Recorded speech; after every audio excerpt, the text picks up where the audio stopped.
ज्योतिषाचार्य नीलम शर्मा।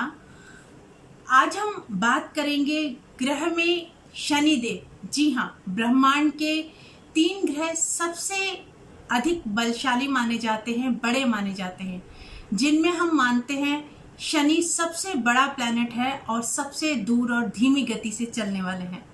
गुरु और राहु, इन तीनों ग्रहों ने अपनी स्थिति सितंबर के महीने के अंदर चेंज की है, पर आज हम बात सिर्फ और सिर्फ शनिदेव की करना चाहेंगे। जी हाँ, शनिदेव जो कि सूर्य के पुत्र हैं और ग्रहों की श्रृंखला में सबसे आखिर में उनको स्थान मिला हुआ है और ब्रह्मांड के सबसे बड़े ग्रह हैं। नीले रंग का इनका गैसों से बना हुआ बताया जाता है कि ये नीले रंग इनसे इंडिकेट होता है। शनि को न्याय प्रिय भी कहा गया है। शनि दंडदाता भी हैं। शनि अगर न्याय करते हैं तो दंड भी देते हैं, प्रोत्साहन भी देते हैं। और शनि अगर किसी की कुंडली में अच्छा है तो उसके बहुत प्रोग्रेस वाला पीरियड उसकी जिंदगी में आता है और उसको सभी तरीके की सुख साधन प्राप्त होते हैं। शश नाम का राजयोग शनि की वजह से बनता है। शनि शुक्र की राशि तुला राशि के अंदर उच्च के होते हैं और मेष राशि के अंदर नीच के होते हैं। 10 डिग्री के ऊपर ये नीच के माने जाते हैं। शनि ग्रह जो है शरीर के अंदर स्नायु तंत्र यानी नसों का कारक होता है। अगर किसी की कुंडली के अंदर शनि खराब है तो अगर हम शरीर से प्रभाव देखना चाहते हैं तो उस व्यक्ति की नसों में स्नायु तंत्रों के अंदर कहीं ना कहीं आपको इफेक्ट देखने को मिल जाएगा। शनि यानी कि मशीनरी का कारक भी है। शनि कहा जाए नौकर चाकर सुख सुविधा का भी है। आज की डेट के अंदर लोहे से बनी हुई जितनी भी वस्तु है वो सभी शनि के अंतर्गत आती हैं। सेवक का सुख भी हमें शनि की कृपा से प्राप्त होता है। अगर हम किसी व्यक्ति की कुंडली में देखें तो शनि अगर बलवान है तो आज की डेट के अंदर उसको बहुत कुछ सुख साधन सब प्राप्त होते हैं। वो शनि की कृपा से ही प्राप्त हो सकते हैं। आज हम बात कर रहे हैं कि शनि 11 मई 2020 से वक्री चल रहे थे। वक्री यानी उल्टा। आपने जो भी कुछ किया हो जिंदगी में, शनि अगर अपनी ही राशि के अंदर उल्टे आ जाते हैं तो एक तरह से सफाई अभियान शुरू करा हुआ था कि आपसे कुछ भी गलत हुआ है तो उसको आप सुधार लीजिए, क्योंकि जब वो मार्गी चलेंगे तो आपको फल देने की स्थिति में रहेंगे। अगर आपने अच्छा सब कर लिया है, कुछ चीज आपसे पीछे छूट जाती है। कई बार जिंदगी की भाग दौड़ आपाधापी में हमसे कई बार कुछ गलत हो जाए, हमें समझ है तो हम उसको सुधार सकते हैं। वक्री दृष्टि उस समय हमें परिणाम देती है जिस राशियों के ऊपर वो इफेक्ट करके चली, यानी कि शनि की 7.5 जिस भी और लघु ढैया ये इफेक्ट करके उन राशियों के ऊपर चलते हैं। शनि की जहां बैठते हैं वहां इतने हानिकारक नहीं बताए गए जितनी कि इनकी दृष्टि के अंदर बताया गया है कि ये खराब होती है। इसीलिए कहा गया है कि शनि की दृष्टि जब शिव पर भी पड़ी तो वो भी 3-13 होते हुए उनको भी देर नहीं लगी।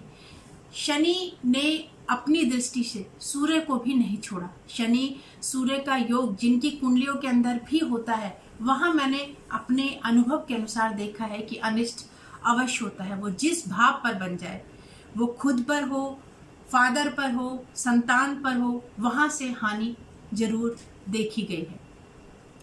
तो शनि का मार्गी होना किस किन राशियों पर क्या प्रभाव देगा, क्या असर रहेगा, उसके बारे में आज हम जानना चाहेंगे। क्योंकि शनि मकर राशि के अंदर ही वक्री हुए थे, आ चुके थे और वहां से ही वक्री हुए थे वो 11 मई को, और अब वहीं पर मार्गी हुए हैं। मार्गी यानी अपनी सीधी चाल चलेंगे।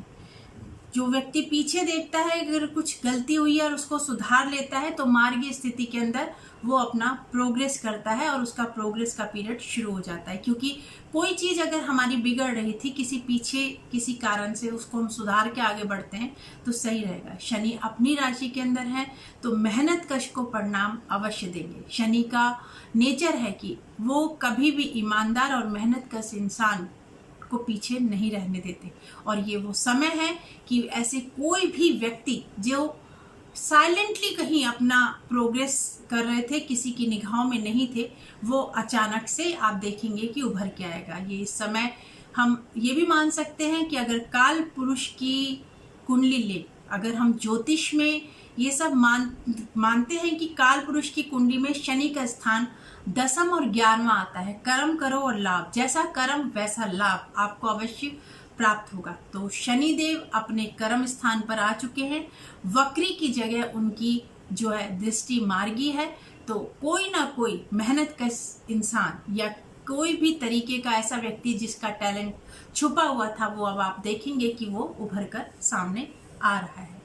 सत्ता पर भी कहीं ना कहीं आम जनता, शनि यानी आम लोगों से इंडिकेट है, मजदूरों से, श्रमिकों से कहीं ना कहीं इस तरीके की स्थिति उभरती नजर आ रही है। चाहे हम आज की डेट में किसान का ही मुद्दा ले लें, वो मेहनत कश इंसान है, उन्हीं की वजह से भी कहीं ना कहीं सत्ता में उथल पुथल आपको देखने को मिलेगी और मेहनत कश लोगों की जीत होगी शनि की वजह से। गुरु भी स्वराशि के अंदर चल रहे हैं और स्थिति देखा जाए तो राहु ने राशि परिवर्तन 23 तारीख को किया। 23 सितंबर वो दिन होता है जिसमें दिन और रात बराबर होते हैं, और राहु ने जो राशि परिवर्तन किया है वो 23 सितंबर का ही दिन है। वो भी अपनी उच्च की राशि में आए हैं। ब्रह्मांड के तीनों प्लैनेट इस समय ऐसी स्थिति के अंदर चल रहे हैं जो कि परिणाम या फल देने में बहुत ही योग कारक है। अब हम बात करते हैं कि तीनों ग्रहों की मैंने आपसे बात की और शनि की मार्गी दृष्टि यानी मार्गी स्थिति हो चुकी है। तो इस समय जो भी जातक उत्पन्न होंगे या पैदा होंगे तो वो ऐसी ग्रह स्थिति के अंदर पैदा होंगे जो समाज के कर्णधार बनेंगे, समाज को ऊंचा ले जाने के लिए या पथ भ्रमित लोगों को राह दिखाने के लिए, मार्गदर्शन देने के लिए वो बहुत बड़ा योगदान समाज को देंगे। या जिनकी भी कुंडली के अंदर पीछे इस तरीके के प्लैनेट रहे हैं, मेरा जितना अनुभव है मैं जानती हूँ कि अगर किसी भी जातक की, किसी फादर की कुंडली देखती हूँ मैं कि शनि उनका 10 नंबर के अंदर था, शनि स्वराशि में था, तो देखती हूँ कि उनकी एक न एक संतान भी शनि का ऐसा राजयोग लेकर बैठी होती है, उसी योग में होती है। या शनि नीच के में कोई व्यक्ति पैदा हुआ है तो उसकी संतान भी कहीं ना कहीं नीच की होती हुई नजर आती है। ये मैं 100% नहीं पर 70% कुंडलियों का ये मैंने फलादेश देखा है कि पिता के या पुत्र के या पुत्री के पहले या दूसरी संतान के इस तरीके के ग्रह देखे हैं कि अगर, क्योंकि तकरीबन अंतर 28 साढ़े 28 साल का पिता पुत्र में आ जाता है तो उनकी कुंडलियों के अंदर शनि की स्थिति मैंने इस तरीके की देखी है। माता की कुंडली में अगर गुरु की स्थिति जिस तरीके की है उस तरीके से मैंने संतान की कुंडलियों के अंदर ये योग देखे हैं। अगर किसी का गुरु उच्च का है, स्वराशि का है, तो संतान की कुंडली में भी वैसे प्लैनेटों का आना जो है निश्चित हो जाता है। उसका कारण ये देखिए कि एक तरह से जो संस्कार हम अपने बच्चों को देते हैं वो संस्कार आगे वो अपने पीढ़ी को दे पाए, उसके लिए वैसे ही ग्रह गतियों का, वैसे ही नक्षत्रों पर ग्रह को आना अनिवार्य है। इन्हीं सब चीजों का स्टडी जो है वो ज्योतिष शास्त्र करता है। आजकल हम लोग इसके अंदर अपनी रिसर्च यानी कि जब हम कुंडलियां देखते हैं तो देखते हैं कि इस तरीके का प्रभाव उस समय रहा, आज कैसा रहा, या ये जैसे कोरोना टाइम आ गया, इस पीरियड को हम देखते हैं कि 100 साल पहले इस तरीके की स्थिति रही थी। महामारियां जब आती हैं तो इस तरीके की स्थिति क्रिएट करती हैं। या राहु केतु के योग के अंदर हो रहा है, या ग्रहों का अत्यधिक सभी ग्रहों का अचानक से वक्री हो जाना या एक ही राशि के अंदर आ जाना, ये सब स्थिति क्रिएट करती हैं कि कोई ना कोई ऐसी स्थिति या विस्तार गति के कारण ये हो रहा है और जिसकी वजह से हम सभी प्राणी उन सभी का प्रभाव झेलते हैं। ग्रहों का असर हम सब पर पड़ता है और ग्रहों के असर से ही हम सब की जो है जिंदगी के उतार चढ़ाव चलते हैं। जैसे कि चंद्रमा के प्रभाव से ज्वार भाटा आता है, इसी तरीके से हर ग्रह का प्रभाव हर प्राणी पर पड़ता है। कुंभ राशि, मकर राशि और वृश्चिक राशि और तुला राशि जिनकी भी है उनको शनि बहुत अच्छा फल देकर चलेंगे। यहाँ एक आम प्रेडिक्शंस की तरीके से शनि का प्रभाव है, क्योंकि शनि यहाँ पर अगर लगन और राशि हम दोनों की बात करें, अच्छे भाव के स्वामी बन जाते हैं। इसमें मेष राशि और वृषभ राशि को भी हम काउंट करके चलेंगे, क्योंकि उनके एकादश और दशम के मेष राशि के लॉर्ड बनते हैं, और वृषभ में भाग्य और कर्म का जिम्मेवारी भी शनिदेव ने ली है। जब ये ग्रह अपनी ही राशि के अंदर होंगे तो वो इन राशि वालों को अच्छा फल देंगे ही। यहाँ मैं आपसे बात करूंगी कि क्या सभी को इतना अच्छा फल देंगे जो भी इस राशियों के अंदर आते हैं, मेष में, वृषभ में, वृश्चिक में, तुला में, कुंभ में, मकर में, क्या इन सभी को अच्छा फल देंगे? जी नहीं। जो जिस नक्षत्र के ऊपर जिस समय उन्होंने जन्म लिया और उनका भी शनि वहां पर उन्हीं नक्षत्रों पे रहेगा, तब ये फल बहुत अच्छा देंगे। जिसमें हम संख्या अगर हम देखेंगे कि शनि का जो राशि परिवर्तन हुआ वो किस नक्षत्र पे हो रहा है, या वक्री हुए तो वो किस नक्षत्र पे हुआ, तो ये गणना हमें पंचांग के अंतर्गत देखने को मिलती है। यहाँ हम देखेंगे कि शनि अगर हमारे 29 तारीख को शनि ने राशि परिवर्तन किया है, 29 को मार्गी हुए वो, और उनका किस तरीके से वो मार्गी होकर किस किस नक्षत्र के ऊपर चलेंगे, ये सारी बहुत महत्ता देके चलते हैं। जैसे कि मकर राशि के अंदर हैं, पर पहले उत्तराषाढ़ का जो नक्षत्र आएगा उसके ऊपर ये रहेंगे।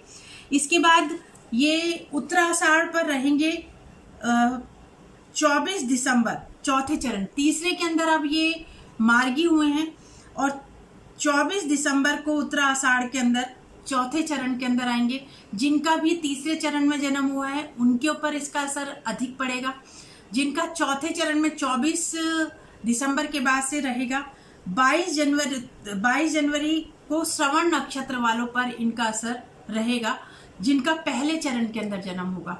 इसी तरीके से फरवरी में श्रवण नक्षत्र फिर चेंज दूसरे चरण के अंदर आ रहे हैं, वो है 20 फरवरी को, और 25 मार्च को वो तीसरे चरण के अंदर आ रहे हैं। इस तरीके से जो भी शनि का प्रवेश इन नक्षत्रों के अंदर होगा और जिनका भी जन्म इन नक्षत्रों के अंदर है, उनके ऊपर शनि का प्रभाव अधिक देखने के लिए बनेगा, और सावधानी भी इन्हीं नक्षत्र वालों को अधिक बरतनी पड़ेगी। ये वीडियो ज़्यादा लंबा ना हो जाए, इसके लिए एक वीडियो मैं और अवश्य बनाऊंगी, जिससे कि किन राशि वालों के लिए किन चीज़ों की सावधानी बरतनी आवश्यकता है और किन पर इस शनि का प्रभाव खराब रहेगा, उसके बारे में एक वीडियो अलग बनाऊंगी। आगे एक नई वीडियो के साथ, नई जानकारी के साथ आपसे फिर मिलते हैं। नमस्कार।